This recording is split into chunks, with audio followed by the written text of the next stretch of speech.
Bom dia, Augusto. Eu queria perguntar para você, você já é formado há 8 anos, né? Acho que é mais ou menos isso, 8, 9 anos. E eu queria saber como que você viu a evolução quando você entrou na universidade, logo após não precisava mais, né, da graduação, e agora voltou, mas na semana passada a Gazeta do Povo parou de fazer o impresso. Como que você tem visto a evolução do jornalismo, principalmente para a gente que agora está no primeiro ano? Olha, é uma questão bem complexa essa, na verdade. Eu estaria mentindo para vocês se eu dissesse que é uma situação que está tranquila, que a gente talvez tenha um futuro hoje muito promissor pela frente. Realmente é um momento difícil, né? Os veículos acabaram perdendo muito espaço porque é uma questão normal, natural da sociedade. É inevitável que a internet, as redes sociais tenham crescido e continuem crescendo. E alguns veículos têm que se adaptar, ou eles ou deixam de existir, ou vão ter que existir em uma outra forma, né? É o caso do impresso, como você falou, da Gazeta, por exemplo, que é difícil você sobreviver porque as pessoas que consomem esse tipo de veículo são pessoas mais velhas, que vêm de uma outra realidade, que tinham aquilo como um hábito normal. Hoje as pessoas mais jovens, é difícil encontrar alguém que tem jornal em casa aqui, que vai ler. É muito pouca gente, né? Eles têm uma facilidade muito maior na internet, então você vai acabar optando por essa opção. Em relação à questão da obrigatoriedade do diploma, eu lembro que na época foi bem a época que a gente estava saindo aqui, né? Foi uma coisa que gerou uma certa preocupação, mas depois na prática, se você for parar para ver, o Armato também vai dizer isso para vocês, dificilmente, por mais que existisse essa não necessidade do diploma, dificilmente algum veículo iria contratar alguém que não tivesse. Já é uma área muito concorrida se você quiser trabalhar nos veículos, né? Uma questão, dá para você separar muito jornalismo com assessoria, que existe permite uma opção maior de vagas, talvez, que é para onde vai muita gente, né? Agora, se você quiser trabalhar em veículos como mesmo impresso, rádio ou principalmente TV, é muito difícil entrar, não é fácil, né? É muita gente querendo. Então, eles vão ter a possibilidade de pegar quem esteja mais capacitado, e isso vai envolver, de uma forma ou de outra, quem está formado ou não. Então, eu acho que essa questão, apesar de ter passado, ela não, na prática, ela acabou não afetando tanto. Agora, em relação voltando à questão da situação do jornalismo, eu acho que é um momento de adaptação, né? E cabe muito a vocês ter essa visão e entender a importância que vocês vão ter para a profissão no futuro. Por que eu digo isso? Porque hoje a gente tem um excesso de informação. Eu ouvi isso até esses dias no rádio, uma especialista comentando, e eu concordei muito, assim. A gente tem, com a internet, a gente tem muitas fontes diferentes de informação, que é uma coisa que antigamente, na época dos nossos pais, dos nossos avós, não tinha, e até por isso a importância do jornal, era a forma que as pessoas tinham de se informar, né? Hoje não. Hoje você tem na internet à sua disposição o que você quiser. E se por um lado isso é positivo, porque permite uma série de fontes e uma facilidade muito grande de obter informação, por outro lado tem um lado muito negativo, e é isso que ela comentava e que eu concordei muito. Quando você tem informação demais, você escolhe, a maior parte das pessoas, escolhem apenas o que elas querem ver e não o que elas precisam ver. Então, o que eu quero dizer com isso? Muita gente vai procurar informações apenas que corroboram aquilo que ela quer acreditar, aquilo que elas querem acreditar. Então, assim, eu tenho um posicionamento em relação a isso, e eu vou procurar, às vezes até inconscientemente, alguma fonte que diga aquilo para mim. E isso é ruim, porque não faz a pessoa questionar. E isso explica muito do que a gente vê hoje da sociedade estar dividida em dois lados e ninguém conseguindo respeitar o argumento do outro. Porque o que acontece? A credibilidade, que é uma coisa muito importante, e aí é uma função muito grande de vocês, que é recuperar isso, ela foi deixada de lado um pouco, porque as pessoas procuram, mesmo numa fonte que seja veracidade extremamente questionável, às vezes.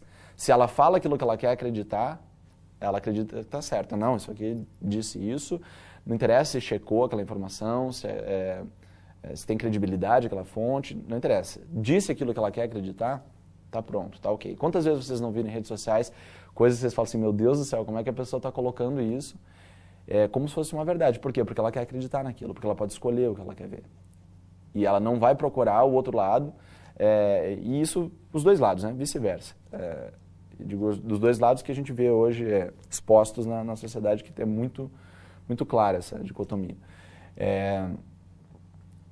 Então, assim, a gente sofre muito com isso porque vê muita gente criticar, não digo necessariamente o veículo no qual eu trabalho, mas outros também que têm uma credibilidade grande, porque você trabalha dentro, você sabe como é que as pessoas trabalham lá. São profissionais que... e o Armata sabe disso, a gente checa muitas coisas, nunca a gente vai dar uma informação sem... Principalmente quando é uma informação contundente, relevante, se a gente não for checar aquilo várias vezes. E a gente percebe que para muitas pessoas isso não interessa. Assim. Às vezes as pessoas julgam muita gente achando que sabem como funciona uma redação, como funciona uma grande emissora de jornalismo. Eles dizem, não, isso é mentira, né, estão inventando isso. E a pessoa não se interessa ou não pesquisa para saber o quanto foi checado aquilo, como tem pessoas lá dentro que se esforçam muito para checar essa informação, e às vezes aquela fonte que ela defende, a pessoa está dando uma opinião porque ela quer acreditar, ela não tem fonte nenhuma, e aquilo ali tem mais peso do que o veículo que checou várias vezes. Por quê? Porque é o que a pessoa quer acreditar. Então, eu acho que a gente vive um momento de cheque de credibilidade, assim, que é uma coisa que cabe muito às novas gerações encontrarem uma forma de reverter. Se adaptar, talvez, na linguagem, aprender a trabalhar com a internet, que é uma coisa que não tem muito mais, não consigo hoje enxergar mais volta, assim, muito para isso, né? E a questão de alguns veículos, como a gente comentou, eles têm que se adaptar e, às vezes, é um caminho meio sem volta, assim, é difícil. Às vezes vão virar outra coisa, porque vai se adaptando, né? Aquele formato, às vezes, antigo não se sustenta mais. Então, cabe muito a vocês enxergar novas... É muito esse momento, assim, que vocês têm que já estar pensando nisso.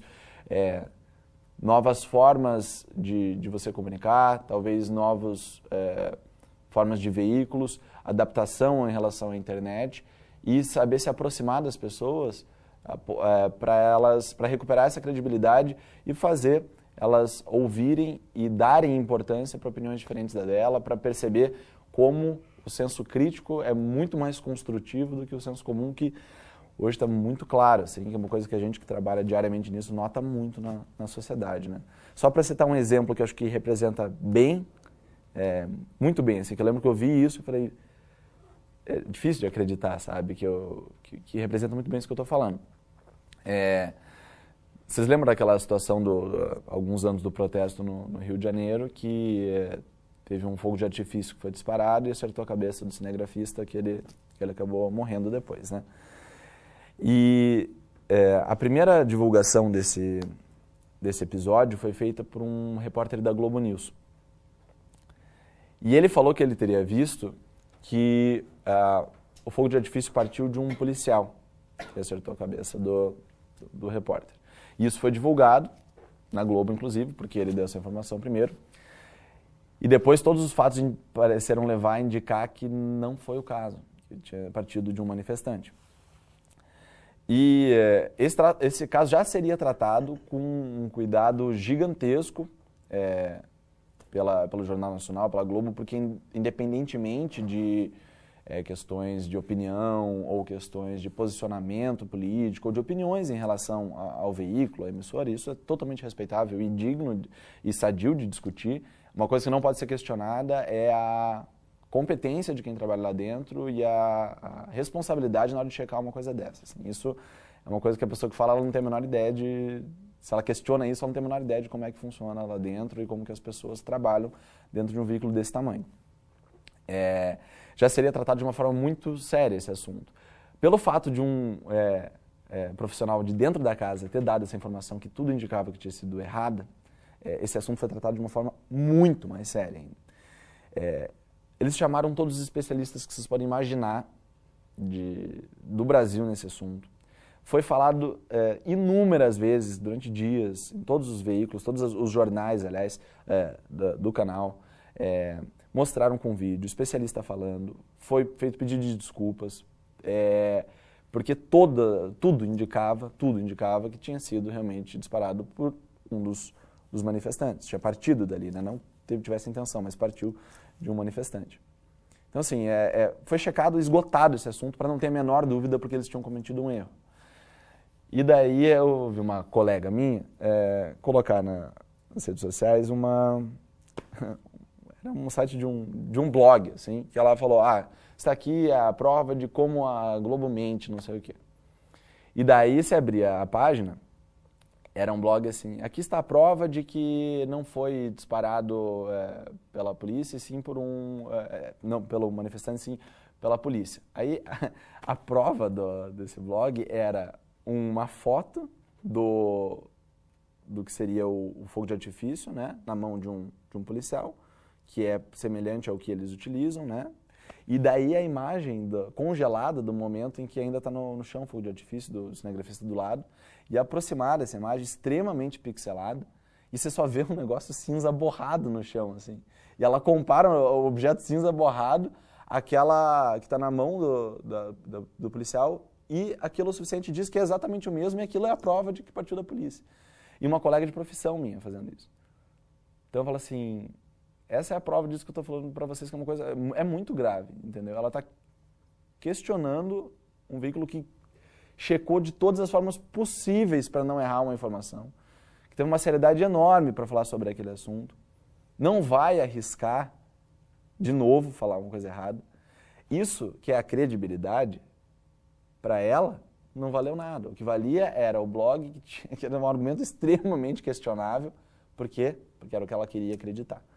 Então, se um próprio profissional de imprensa, de jornalismo faz isso, imagina a maior parte da sociedade que não tem essa responsabilidade e se sente muito à vontade para julgar as coisas sem não ter conhecimento. Então, hoje eu digo que a gente vive num momento que todo mundo julga tudo e conhece tudo, sem ter a menor ideia do que está falando. Assim. A pessoa não tem a preocupação e não sabe o quão grave é ela julgar as coisas sem ter checado aquilo antes, sem saber do que ela está falando. E a gente sabe que tem muitos boatos hoje também, né? Isso é muito forte com internet e redes sociais, e é outra coisa que vocês têm que combater. Sei que me alonguei um pouco, entrei em outras questões, mas acho que envolve várias coisas, isso que você me perguntou. Assim.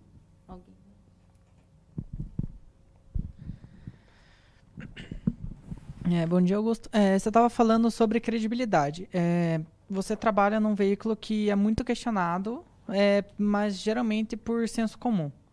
Como que é lidar com esse tipo de crítica pela credibilidade, porque as pessoas acreditam que tem alguma parcialidade dentro do veículo?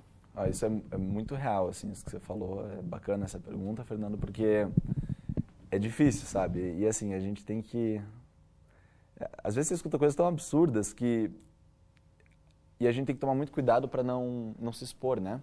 Tem uma orientação até para isso, então assim, eu tomo muito cuidado em rede social, para às vezes falar o que eu penso, porque por eu trabalhar onde eu trabalho, às vezes uma simples opinião minha sobre qualquer coisa vai ser distorcida por quem não concorda ou não gosta do lugar que eu trabalho. E é aquela história, sempre o que tem mais destaque, o maior, e nesse caso não é uma questão de querer valorizar ou não, onde eu trabalho, é uma questão, é um fato. Em termos de audiência, é uma questão estatística, isso que eu estou falando. Assim. Em termos de audiência, o maior veículo que a gente tem aqui é a RPC, o GRP.com. Né? E sempre o maior vai ser alvo de críticas. Isso é em qualquer segmento, se você for olhar. Em esporte, em qualquer coisa, quem chama mais atenção vai ser mais alvo de críticas. E a maior parte... Isso entra, que você perguntou, entra muito no que eu falei antes. Assim. As pessoas têm opiniões em relação a vários assuntos, porque as pessoas, é inevitável que você tem, eu tenho, várias pessoas, todas as pessoas têm posicionamentos em relação a assuntos. O que a gente tem que cuidar é para que eles não sejam imutáveis, que a gente, diante de fatos e de provas e de informação, a gente consiga ter a habilidade, a humildade de, às vezes, mudar de opinião. Só que muita gente não quer mudar e entra naquilo que eu falei antes, acha que está sempre certa, às vezes sem ter muito conhecimento do que está falando. Então, a partir do momento que é divulgado algo de uma forma grande, com muita audiência, que a pessoa não concorda, ela critica, mas ela não tenta entender o trabalho por trás daquilo ou se realmente aquilo que ela está falando faz sentido, sabe? É aquela história de hoje, você está muito protegido pela internet e pela... entenda assim, a pessoa ela não tem responsabilidade, ela não tem nenhuma consequência ou não tem nada contra ela se ela julgar e criticar. Ela não vai ser punida, é uma coisa leve, assim, entende? Mas isso tem um efeito em cascata aqui, você vai gerar muita gente às vezes criticando e julgando uma coisa sem ter muita ideia como funciona. As pessoas... isso eu falo muito, acho que o Armato vai concordar comigo.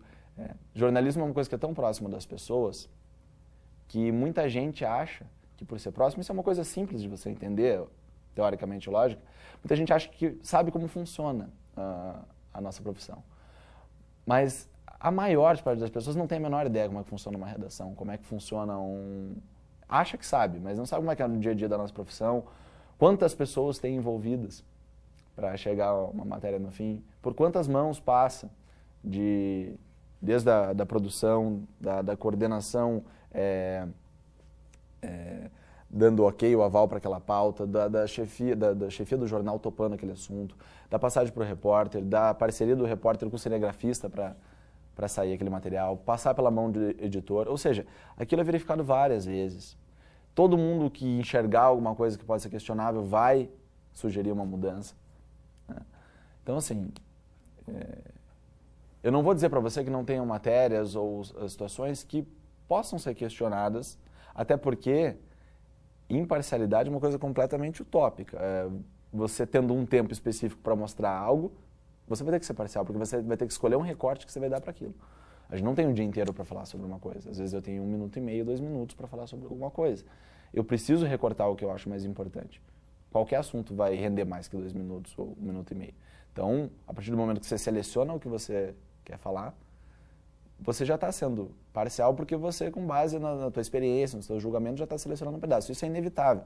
Ou seja, há uma imparcialidade completa, nunca vai existir e, como eu disse, algumas questões, matérias, podem ser questionadas. O problema é que o questionamento que vem na maior parte das pessoas, ele é extremamente preconceituoso.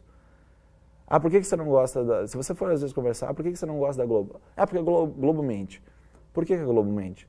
Se você começar a discutir, a pessoa vai chegar uma hora que ela não vai conseguir explicar para você por quê aqui. Porque não sei o quê, mas ela não vai ter argumento suficiente para questionar. Então, assim, é muito mais porque não fala o que você quer acreditar do que por realmente a pessoa ser extremamente bem informada ou ter um conhecimento grande como é que é o funcionamento para questionar.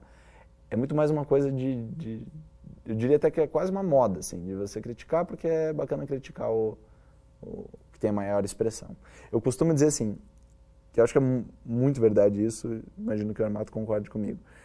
As pessoas cobram muito a imparcialidade, né? Só que a imparcialidade, para 99% das pessoas, é você ser parcial para o lado delas. Isso é muito claro. Se a pessoa acha que a imparcialidade é você defender o que ela acredita. Será que ela é imparcial? Sabe? Isso é uma coisa muito clara. Eu tenho meu melhor amigo, assim, ele critica muitas vezes as matérias que são veiculadas pela Globo. E aqui, entenda, aqui eu estou falando da Globo, mas eu trabalho para a RPC, que não é... A gente é afiliada, né, mas não é a mesma empresa.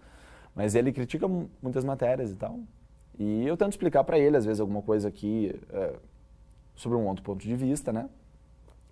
E daí, esses tempos, ele falou, pô, cara, mas as pessoas que pensam diferentemente que eu também criticam muito vocês. Então, na verdade, o que eu acho é que vocês estão certos, porque vocês não estão agradando nenhum lado. E, às vezes, é muito isso a nossa função. A gente não pode agradar nenhum lado, entendeu? A gente tem que... Você tem que ser frio, às vezes, com uma pessoa que quer que puxe para um lado e frio com o outro. Então, a gente vai desagradar os dois. E esse é muito o caso da Globo, às vezes da RPC. Dificilmente a gente agrada os dois lados. Tem quem reclama de um lado e do outro lado, né? Que essa questão dos dois lados que eu falo da sociedade hoje, que eu não acho uma coisa saudável, mas é um fato que existe. Então, a imparcialidade para as pessoas, elas não conseguem perceber que elas querem que você seja parcial para o lado delas. E a gente tem que saber, e muitas vezes saber ficar a par ficar distante disso, conseguir deixar isso de lado, isso é a maior imparcialidade. As pessoas não conseguem perceber, entende? Elas não conseguem analisar friamente. Quando a pessoa está julgando, ela não consegue analisar friamente aquele fato. O que é o mais contundente naquela informação? Ela não consegue analisar qual que é a melhor forma de se dar aquilo. Ela só consegue analisar que o que ela faria, o que ela quer ver e que ela quer acreditar é aquilo que você não fez, e ela acha que ela está certa, ela vai te condenar. Mas ela não é uma profissional da área, ela não tem um conhecimento da área para te julgar. Isso é difícil, assim, na rua, principalmente às vezes em protestos, cara, eu já tive que escapar de pedrada, de gente xingando na minha cara, que você é mentiroso, que não sei o que, me xingando de outras coisas piores, e eu tenho que ficar, assim, sangue de barata, assim, ouvindo coisas da pessoa que não faziam o menor sentido, sabe? Que era extremamente parcial, ela queria defender o interesse dela e ela queria cobrar que eu falasse aquilo. Eu não posso, entendeu? As pessoas dificilmente conseguem enxergar isso.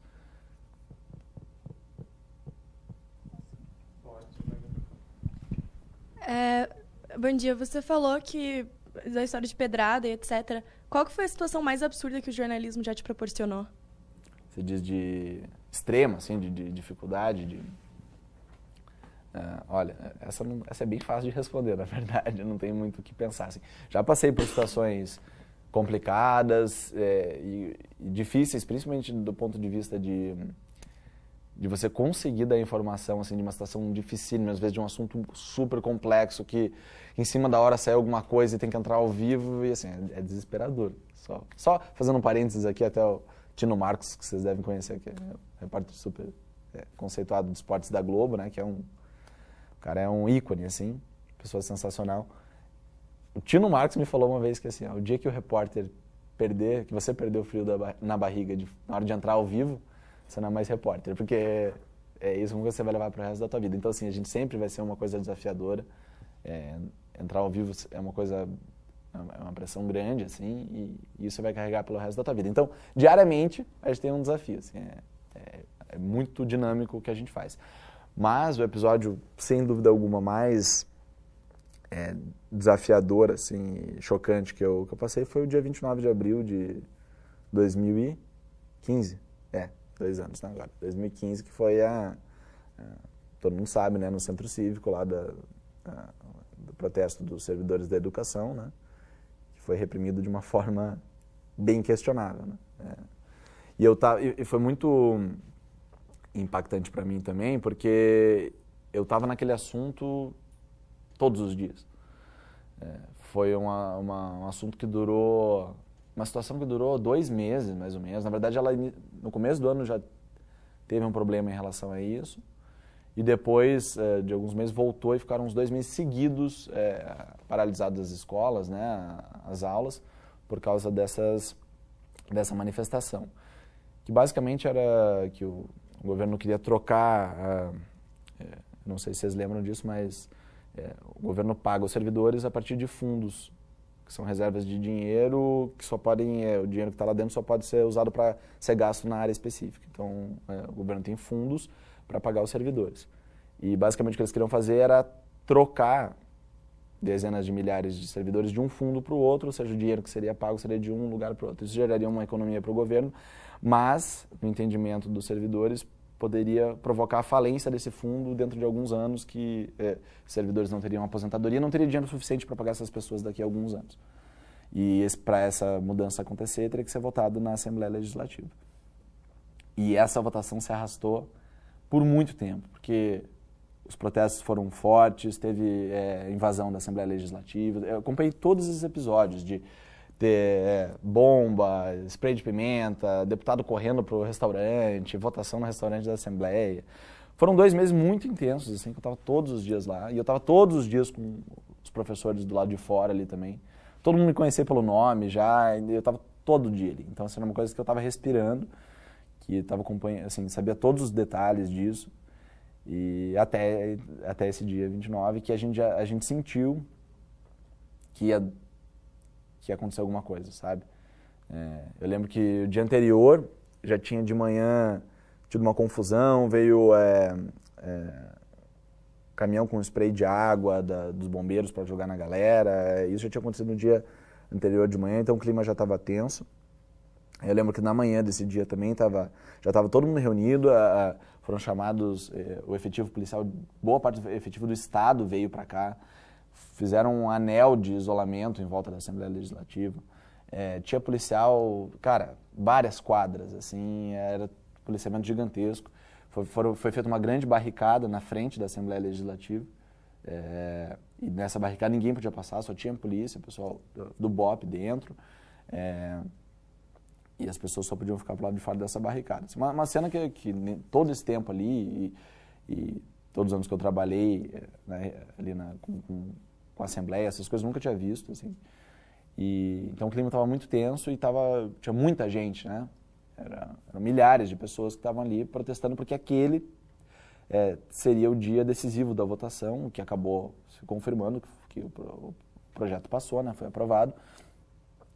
E eu lembro que de manhã já estava tenso e daí eu entrei à tarde na TV, fui render outra equipe lá. Na verdade fui eu, mais o Diego Salles, meu colega, que hoje está na Globo News, que também é formado aqui. Tinha a equipe dele, a minha equipe e outras equipes. Quando a gente chegou, a gente já viu que ia acontecer alguma coisa, sabe? O pessoal já começou a passar as mulheres para trás, assim, ficaram mais os homens na frente. E estava para acontecer a qualquer momento, assim. E começou bem na minha frente, sabe? Porque foi aprovado o projeto. E aí o pessoal estava naquela coisa, aquele enfrentamento verbal com os policiais e tentando mexer nas grades. A hora que passou a primeira pessoa, já era, assim. Daí passou, pulou, e daí... Nossa, daí foi o caos. Foram umas 2 horas, assim, que foi um negócio impressionante, porque a partir desse momento virou o caos, né? Aí todo mundo foram derrubadas as grades, a polícia reagiu de forma extremamente violenta, né?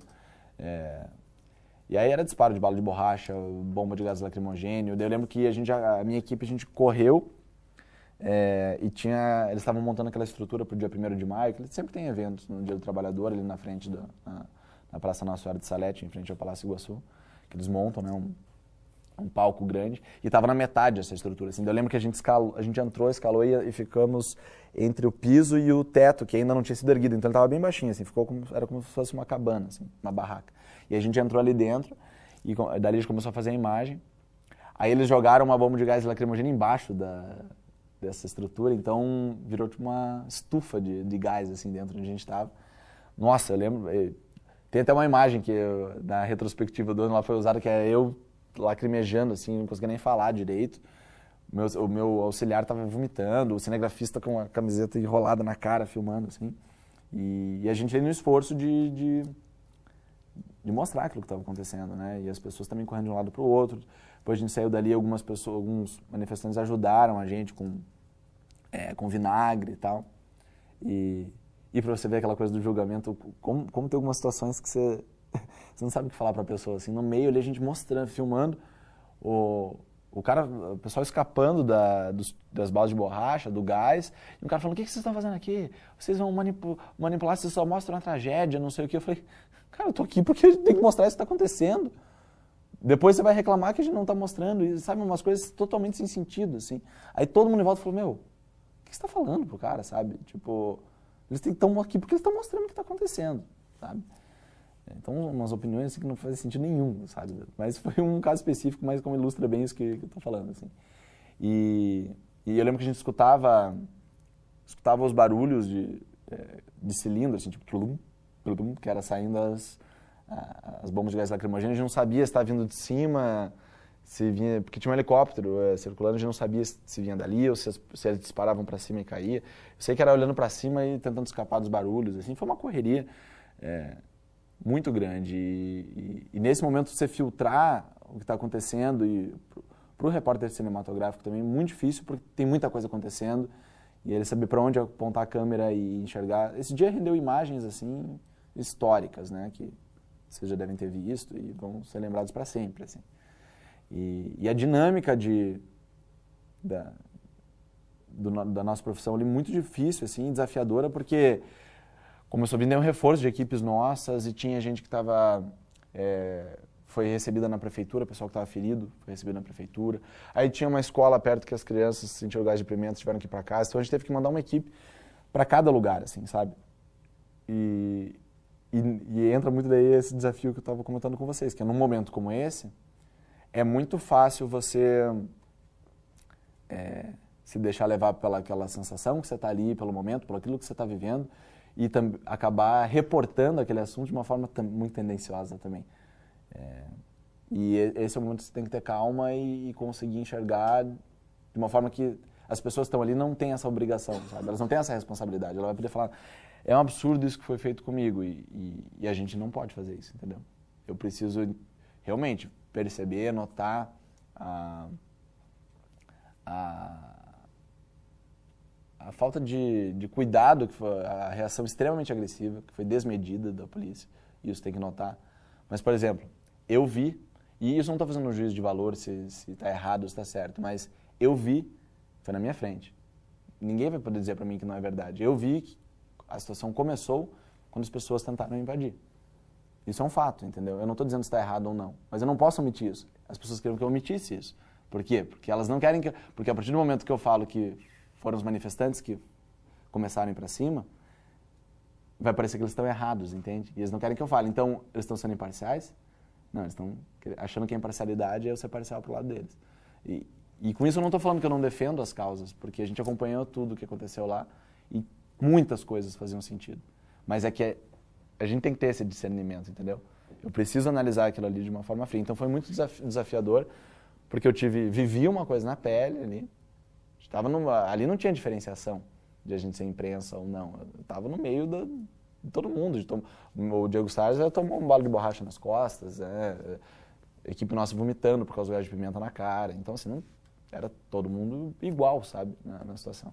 Mas eu não podia analisar da mesma forma que eles, entende? Então, e só para exemplificar, mostrar como, com isso, mesmo com essa opinião não, com esse fato que eu estou te falando, a gente ainda se posicionou muito, o lado que para eles foi considerado favorável, a gente questionou muito a forma que a polícia reagiu, né? Teve uma série de consequências dentro do governo nessa questão, até porque foi muito violento, assim, sabe?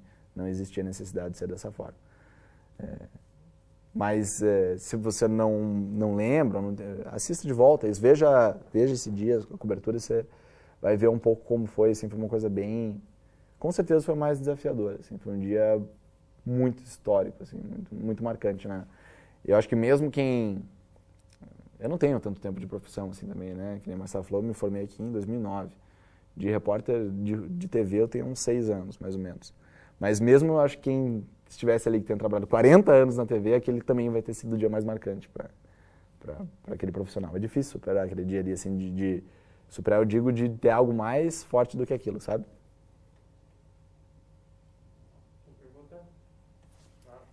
Espera o microfone chegar.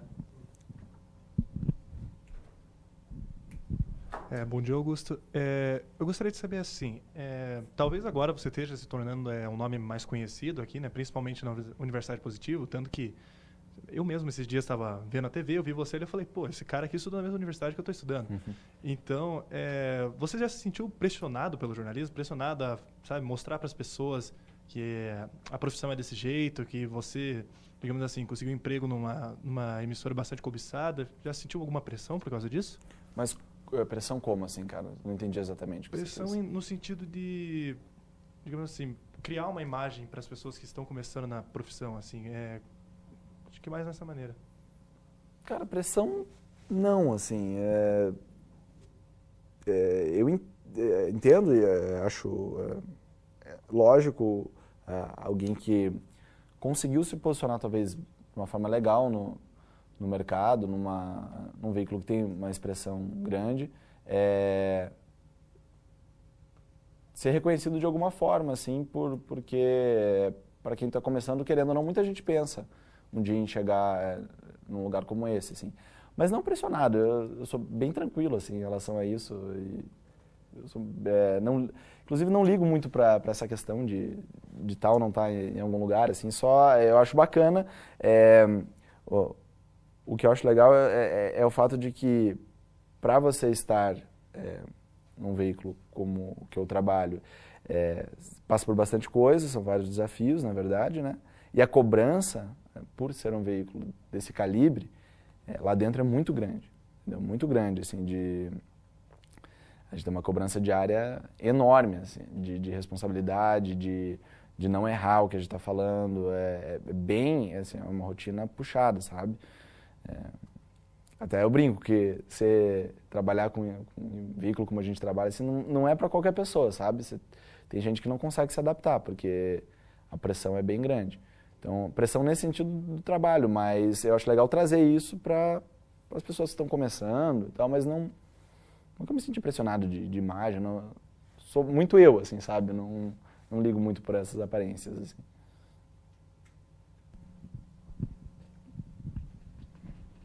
Aqui. Ultimamente, você tem cobrido mais política, questões do Brasil e tal. Em 2012, você participou do Passaporte Sport TV. Eu queria saber como que foi essa experiência para você. Ah, legal. Até se eu não perguntasse, eu ia entrar nesse assunto, porque foi, na verdade, isso que me abriu as portas, assim, né? Para conseguir entrar aqui na RPC. Bom, basicamente, eu sempre gostei de esportes, né? E eu sempre quis trabalhar com TV também. E depois que eu me formei, foi um período difícil, assim, porque eu não consegui emprego, né? Como um desafio que muitos colegas meus passaram, né? E tentei em vários veículos, levava o material que eu tinha gravado aqui, sabe? Que hoje eu assisto e só dou risada, porque a diferença é inacreditável, assim. Falo, meu Deus do céu!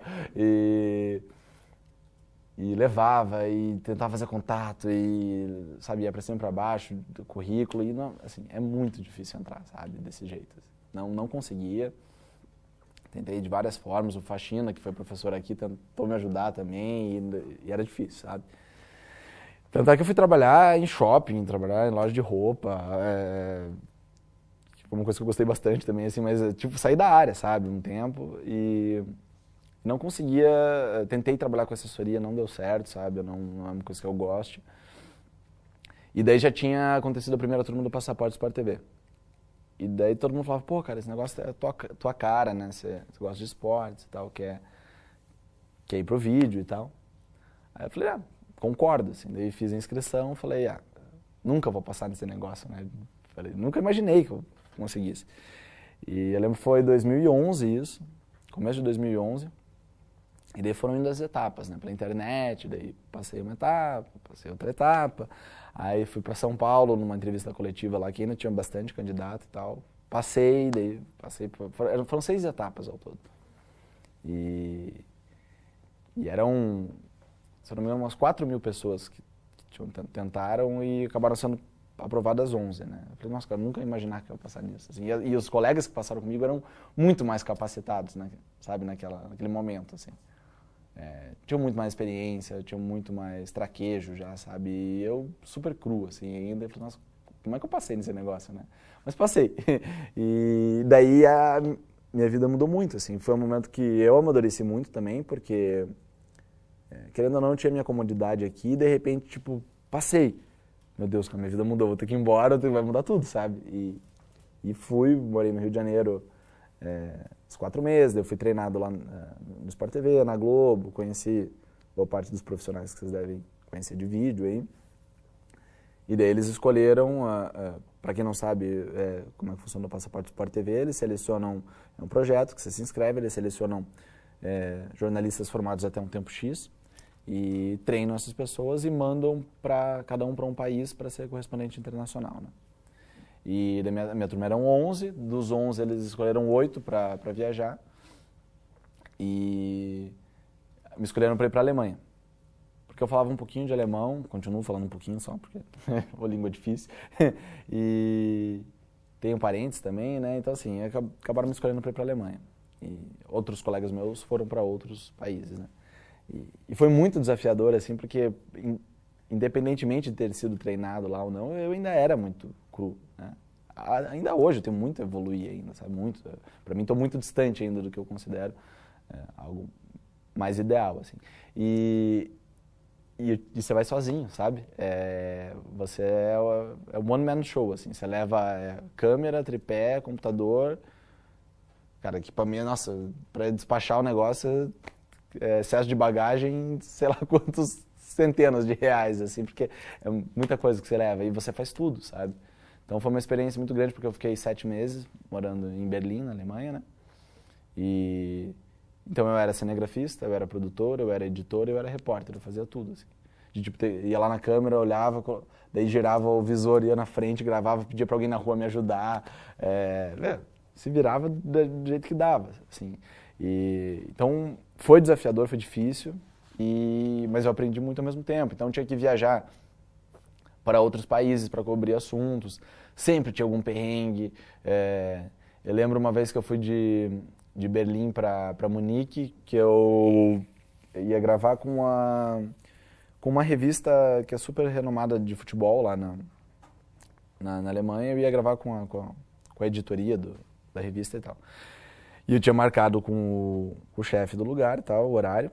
E alemão, horário, cara, é assim, se é 3 da tarde, você chega 2h55, do lado de fora fica esperando, a hora que dá 3 horas você toca o negócio, entendeu? Eles são super pontuais. E peguei, e assim, é longe Berlim de Munique, né? Dá uns 600 quilômetros, mais ou menos. Daí eu peguei o trem bala e tava indo, ia chegar tranquilo no horário. Chega numa hora no meio do caminho, no meio da floresta, assim, para o trem e desce todo mundo na estação. Eu falei, esse lugar aqui não é um lugar onde todo mundo vai descer, tem algo errado, né? Aí chegou o condutor, assim, condutor não, mas um dos funcionários do trem e falou alguma coisa em alemão que eu não entendi nada, pra mim e tal. E eu assim, falou um pouco, mas não conseguia entender o que ele tava falando. Eu perguntava pra ele, não, o que e tal, daí ele assim, finito, aí ele tipo, sai do trem, tá ligado? E eu, tá ligado? Eu peguei o equipamento, saí no meio da floresta, assim, uma estaçãozinha, falei, onde é que eu tô? O que tá acontecendo? Aí eu comecei a seguir as pessoas que tinham saído, assim. E aí eu fiz amizade com uma senhora alemã que não falava nada de inglês, eu não conseguia conversar com ela, mas a gente se entendeu. Assim. E eu ajudei ela a carregar as malas, que o alemão não ajuda muito, assim, as outras pessoas, sabe? E daí eu ajudei ela a carregar as malas dela e fui seguindo. Eu falei, vou seguir essa velhinha, né? E fui indo, assim, que a gente pegou um ônibus, foi pra uma outra cidade, pegou outro ônibus, foi pra outra cidade. Quando eu vi, eu tava na estação de trem de outro lugar. E ainda tinha algumas pessoas ali que tinham saído do trem comigo. E daí eu vi que o pessoal entrou num trem que ia pra Munique. Eu falei, vou entrar junto. Daí entrei. Aí eu sentei do lado de uma outra senhora que falava inglês. Ela falou assim, ela falou, em inglês pra mim, falou, eu vi o que você fez pela senhora, achei muito bacana, as pessoas não fazem muito isso aqui e tal.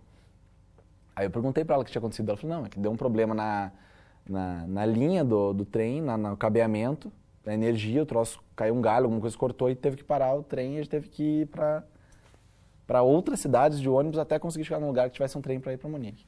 Nisso, eu cheguei, sei lá, 3 horas depois. E eu não conseguia avisar o cara, sabe? Por sorte, eu cheguei lá, expliquei a situação, deu tudo certo ainda. Mas perrengues como esse, perrengue de aeroporto, eu tinha muito equipamento, lapela, né, que esse microfone aqui, essa caixinha que está aqui atrás, microfone de lapela. Os caras acharam que era bomba, eu ter que ir para sala separada. Fui para Bulgária, para Sófia, para fazer a fase final da Liga Mundial de Vôlei. Daí pensei, eu sozinho, com o meu grandioso 1,73 m, entrevistando o Lucão de 2,10 m de altura, sozinho. Então, como é que eu fazia? Colocava a câmera, eu tinha colocado no eixo máximo dela, assim, no ângulo máximo, para conseguir entrevistar ele. E a zona mista, que era onde podia entrevistar, era minúscula, assim, sabe? Era muito pequenininha, era só espaço para estar um cinegrafista coladinho no repórter e o repórter entrevistando o jogador. Como eu estava sozinho, eu não tinha cinegrafista, então eu tinha que pôr o tripé. E o tripé ocupava toda a zona mista. E daí acontecia, para não perder os jogadores, eu tinha que sair um pouco antes do jogo para me posicionar. Eu não tinha como terminou e sair correndo e montar, não dava tempo, sabe?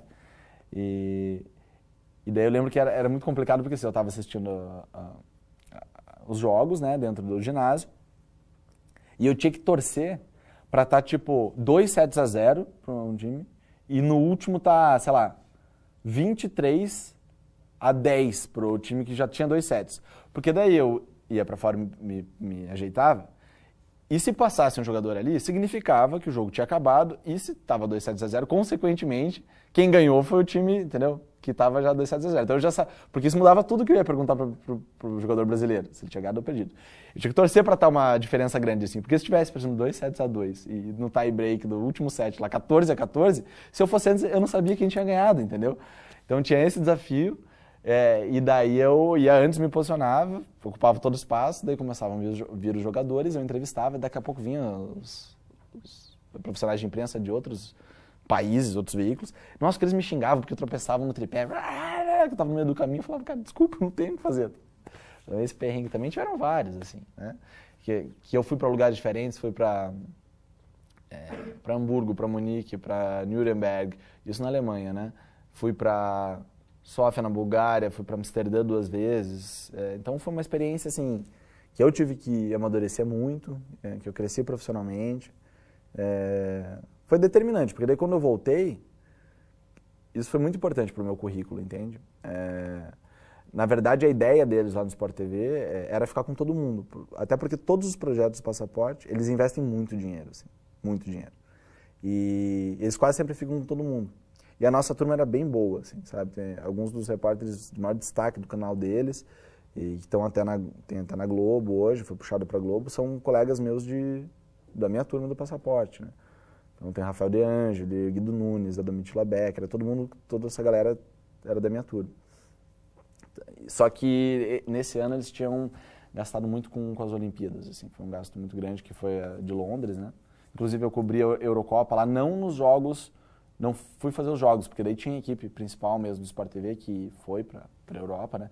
Mas eu cobria a torcida acompanhando os jogos da Alemanha, na frente do portão de Brandemburgo lá, que são milhões de pessoas e tal. E passei perrengue aí também, porque alemão é bem complicado. Assim, quando você quer filmar, quer filmar ele não quer que você filme ele, sabe?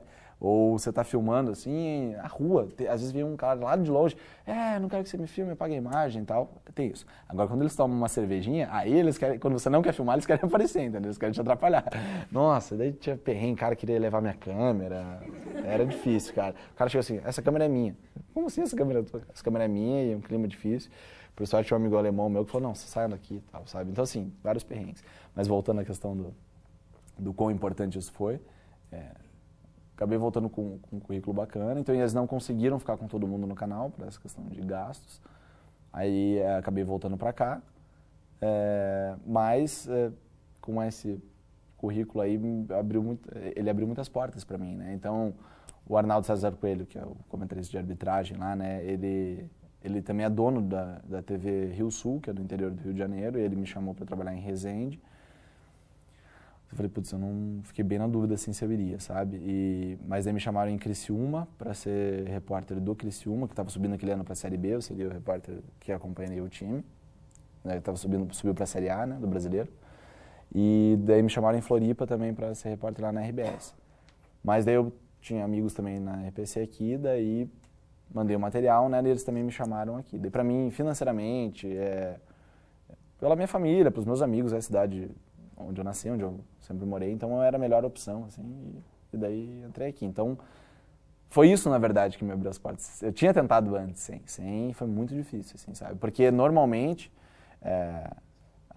o GRP.com e muitos veículos grandes só pegam gente, quase só pegam por trainee, né? Que é o processo de trainee, que eles fazem, treinam os trainees e fazem um processo de filtram ali, né, peneiram para tirar algumas pessoas, né. Sempre era assim. Hoje não existe mais esse processo, até por uma questão de corte de gastos, né. Mas quando eu entrei ainda tiveram alguns anos. E eu não entrar através desse processo é difícil, assim, sabe. E o que me permitiu entrar sem ter passado por isso foi, sem dúvida alguma, o Passaporte Sport TV, assim. Que até tive uma notícia triste ontem, que o colega meu da primeira turma, foi da segunda turma do Passaporte. O colega meu da primeira morreu de câncer ontem, que era o Rodrigo Albornoz. Foi um colega aí que acabou morrendo ontem. Foi um tratamento difícil aí. É isso.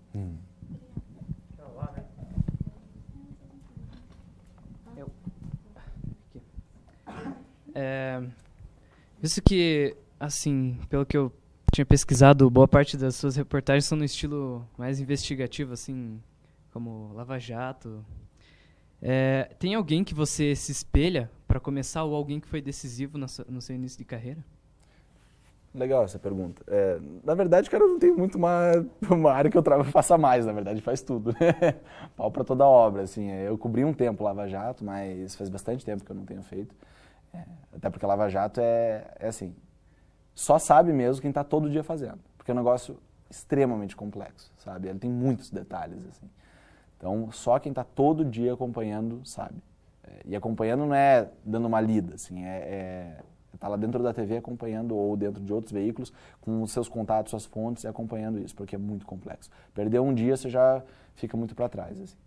Então, eu acabo faço bastante coisa de polícia, mas faço tudo, assim. Ontem, por exemplo, eu fui fazer um bazar de itens que tinham sido doados pela Receita Federal e foi doado para um bazar que mantém um lar de idosos, sabe? Então, depois fui fazer uma matéria sobre uma feira de patchwork, sabe? Então, assim, hoje eu vou entrevistar o Caetano Veloso à noite, por exemplo.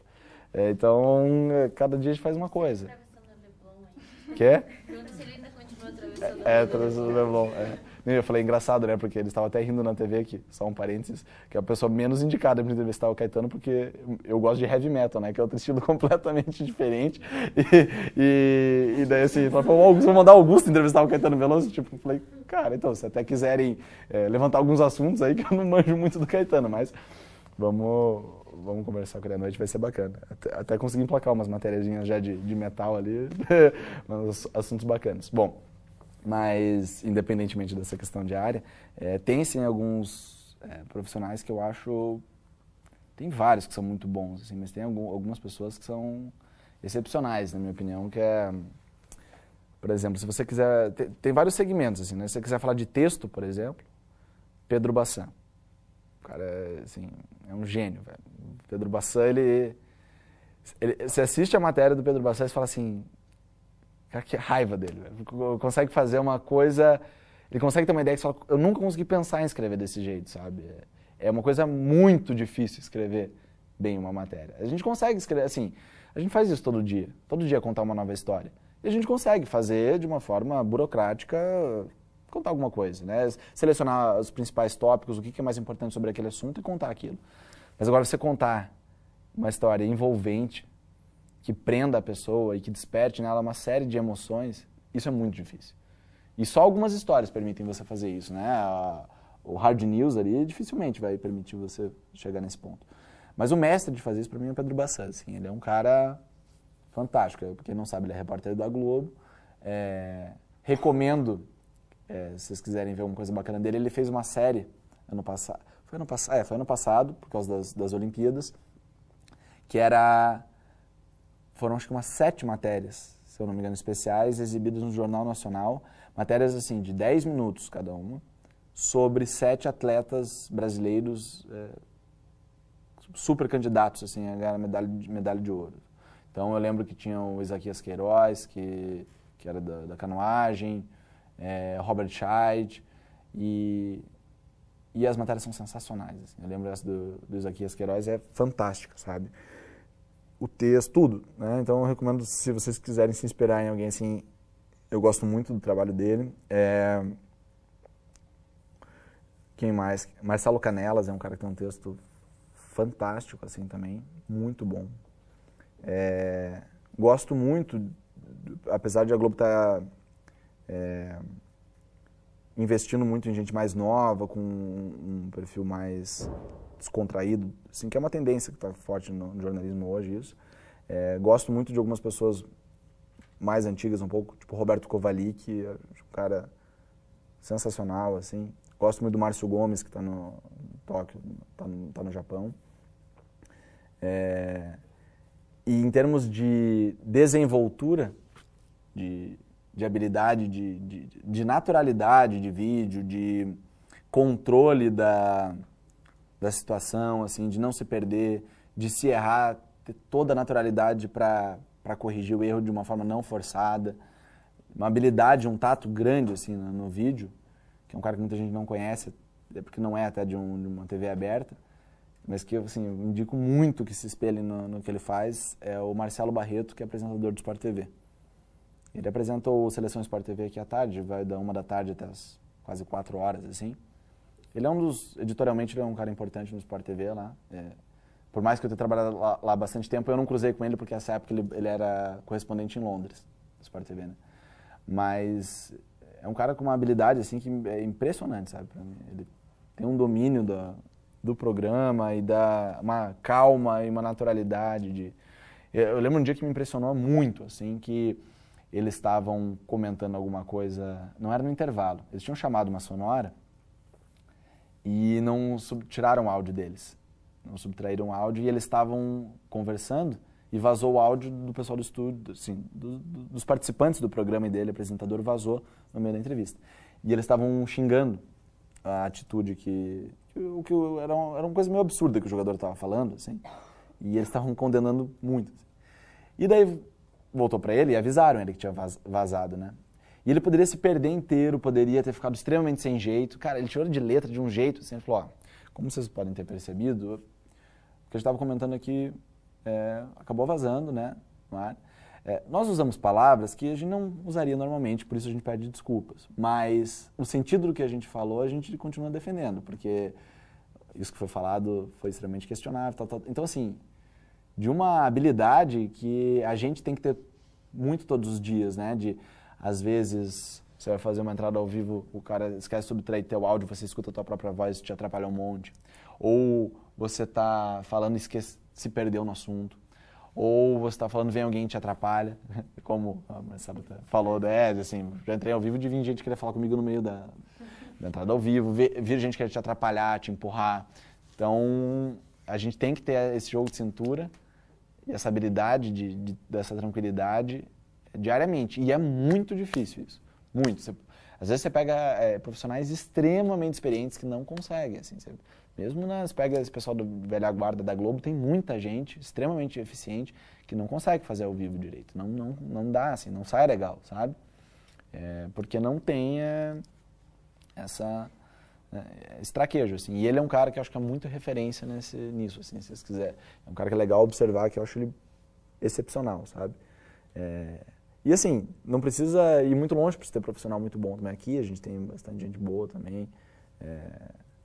O Marcelo Rocha, que é meu colega de trabalho, o texto dele é sensacional também, é um cara muito bacana de texto, assim. E, cara, tem inúmeros, assim, mas aí acho que já dei várias referências que me inspiram bastante, assim. Imagina. Bom dia. Oi, tudo bem? Recentemente, nós estudantes passamos por um período de grandes decisões, que foi o período do vestibular e escolher o curso. Quero saber como que foi para você decidir fazer jornalismo, se tinha outras opções, outras ideias, se por algum momento você já pensou em desistir do curso. Bacana. Olha, para mim, escolher jornalismo foi muito natural, assim, porque desde criança eu tinha uma câmera aparecendo na frente, eu saía correndo, pulava, sempre fui extremamente extrovertido, assim. E eu sempre gostei muito de falar e de contar as coisas para as pessoas, sempre gostei muito de contar as coisas para as pessoas, desde criança. Então eu acabei escolhendo alguma coisa que me permitia fazer isso, assim, que foi uma escolha natural para o meu jeito de ser. Então eu já entrei, na verdade, no jornalismo querendo ir para a TV, sabe? Não sabia que o caminho, assim, naquela época eu não imaginava que seria talvez um caminho tão difícil, mas acabou dando certo. Mas sempre quis fazer, assim. Até confesso que em algum momento eu tive uma certa dúvida entre fazer publicidade ou jornalismo. Eu fiz economia também, na verdade, quer dizer, fiz um ano, as duas juntas, fazia na Federal, não aguentei porque eu era um zumbi, assim, de manhã economia e à noite aqui. E daí eu fiz um ano, daí eu falei, não, tem que escolher. Aí escolhi jornalismo. Mas assim, eu acho meio inevitável em algum momento ao longo do curso você parar e pensar, acho que todo mundo para em um momento e pensar, será que é isso que eu quero? Tô cansado, sabe? É normal, são 4 anos que você vai estar estudando bastante, geralmente esse momento é muito, agora são períodos aqui, né? Mas na minha época eram o primeiro, segundo, terceiro e quarto ano. No terceiro ano, geralmente é o período que a galera, é o crise acadêmica, assim, porque acaba tendo uma demanda muito maior de coisa prática para fazer e você repensa isso. Mas é natural, assim, mas em nenhum momento pensei em desistir do curso, né? E hoje eu sou muito grato por realmente não ter feito isso. E Agora, na profissão, assim, não vou mentir para você que é uma coisa que sempre... quem está nesse meio sempre pensa em algum momento, eu acho. Assim, sabe? Não sei só nesse meio, mas pelo momento que a gente vive, que vocês sabem que não é fácil, assim, né? A gente tem uma queda muito grande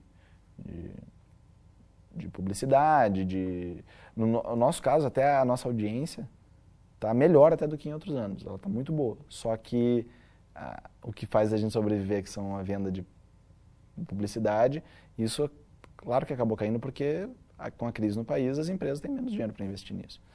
Então, assim, é um momento desafiador para a profissão, né? Já é há algum tempo, que cabe a vocês também fazer isso mudar, né? Então, é inevitável, tem desafios financeiros, tem desafios de reconhecimento, tem uma série de desafios que fazem as pessoas cogitar, pensar em outros caminhos. Mas isso eu acho que é uma coisa natural da vida de todo mundo, assim. É muito difícil você encontrar alguém que escolheu alguma coisa, ama plenamente aquilo que faz, é feliz todos os dias e não questiona em nenhum momento o seu trabalho ou está sempre satisfeito. É muito difícil. Espero que todas as pessoas consigam isso, mas a gente sabe que é uma coisa difícil, né? Então, mas, assim, nunca pensei, na verdade, seriamente nisso. Imagina, ela tinha uma pergunta lá atrás. Está escondidinha lá.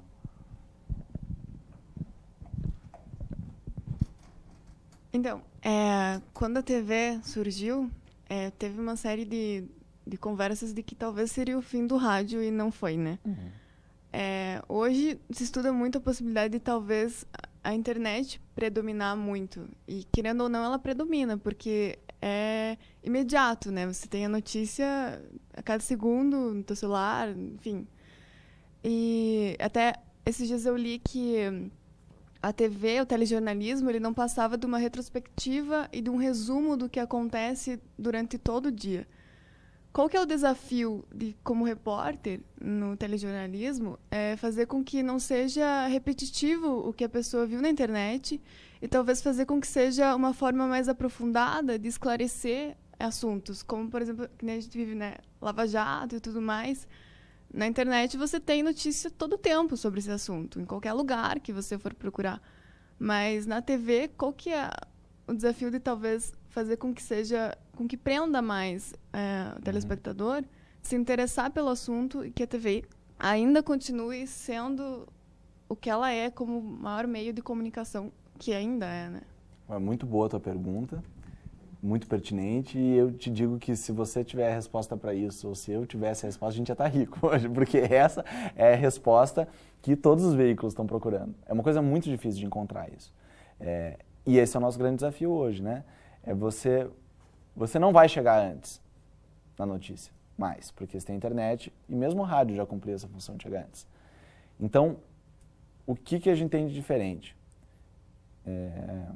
A mesma internet hoje tem vídeo, né? Tem imagem, que é o que a rádio não tem, que a gente tinha. Que o rádio não, né? Que a gente ainda tem, o rádio não tem, mas a internet hoje também tem.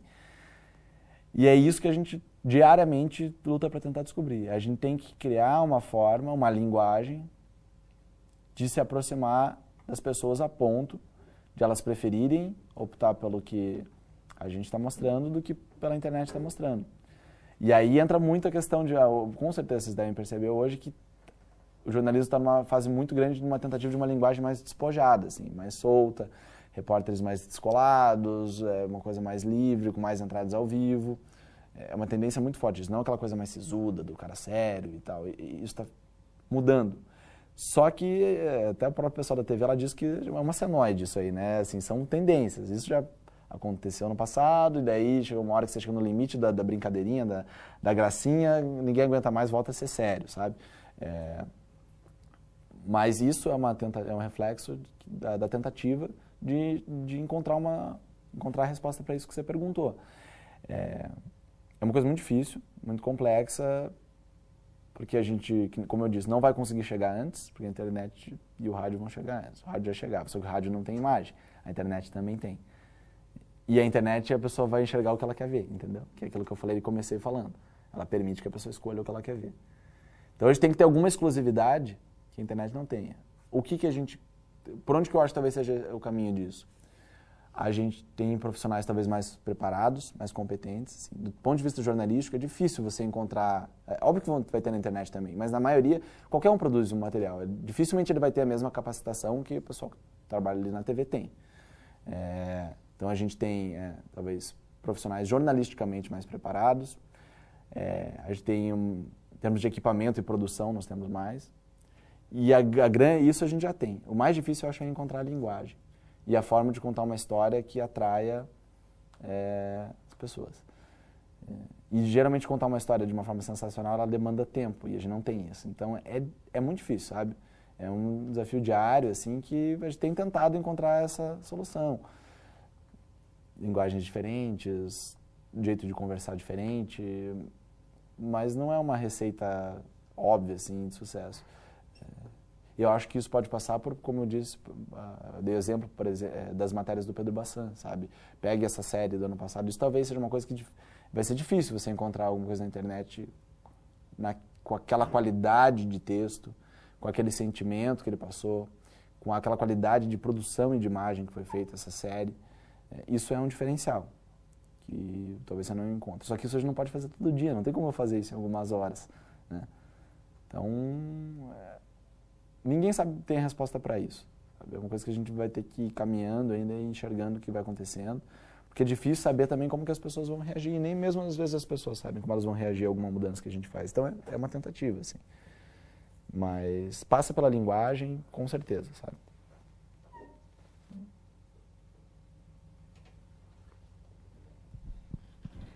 Bom dia. Bom dia. Eu gostaria de saber se alguma gafe inusitada que aconteceu ao vivo com você e também você já tomou muita patada de entrevistado.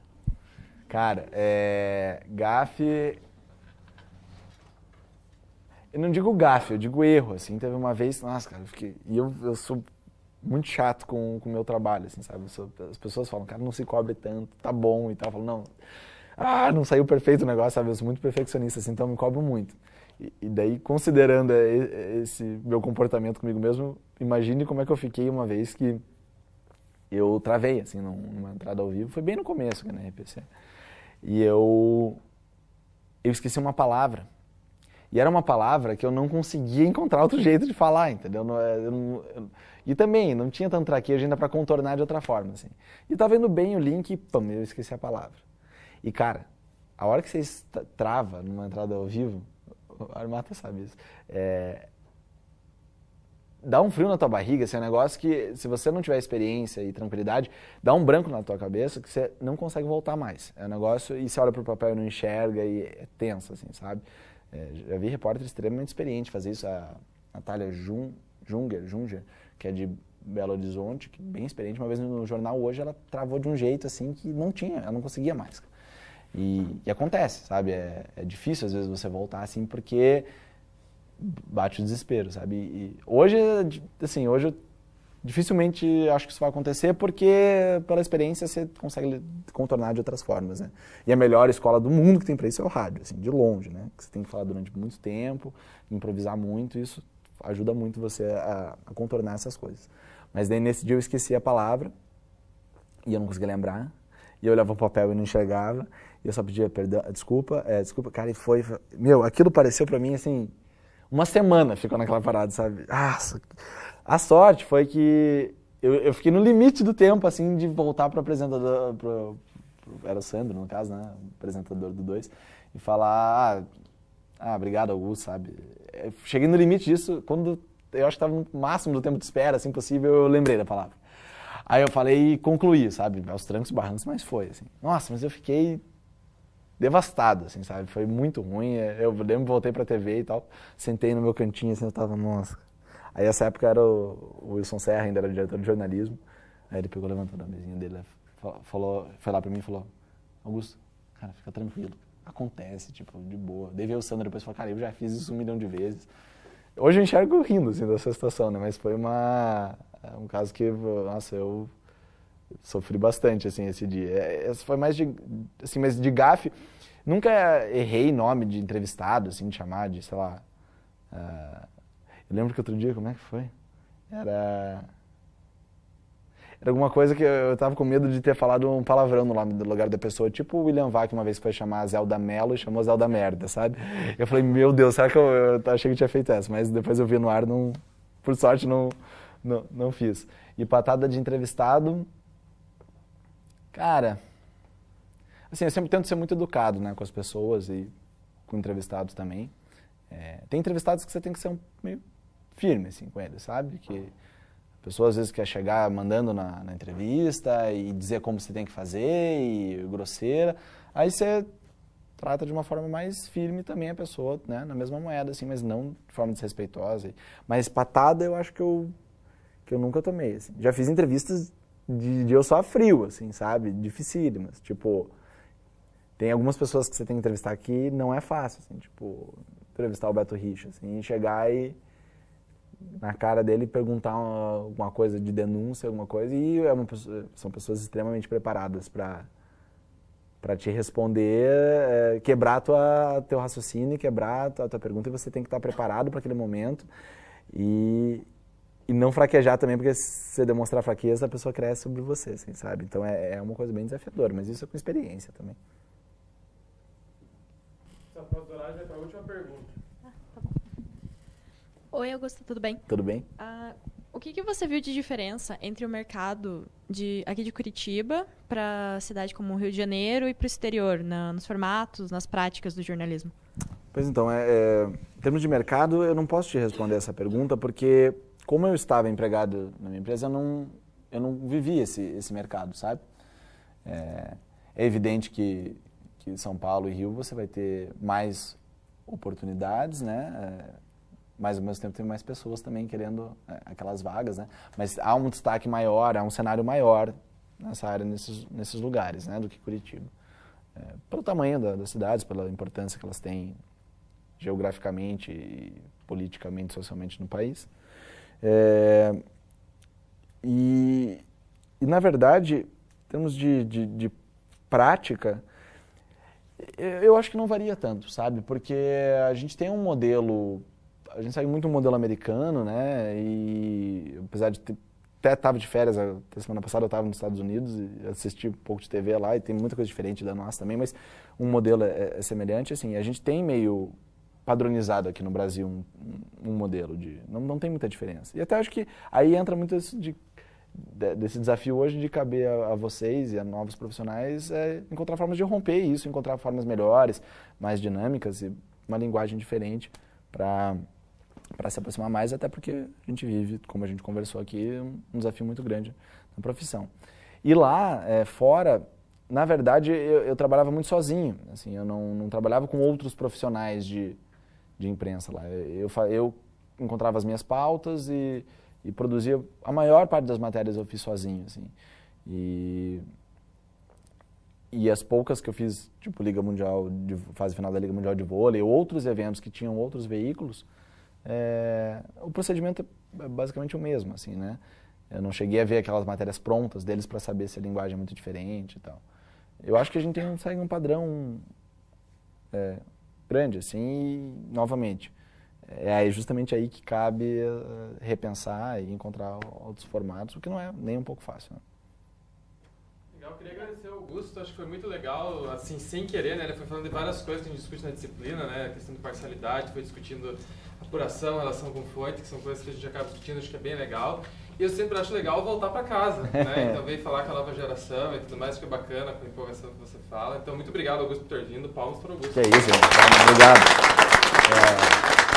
E só queria falar, endossar isso que o Armata falou. Eu sempre gosto muito de vir aqui conversar com o pessoal, assim, sempre que quiserem me chamar, eu venho.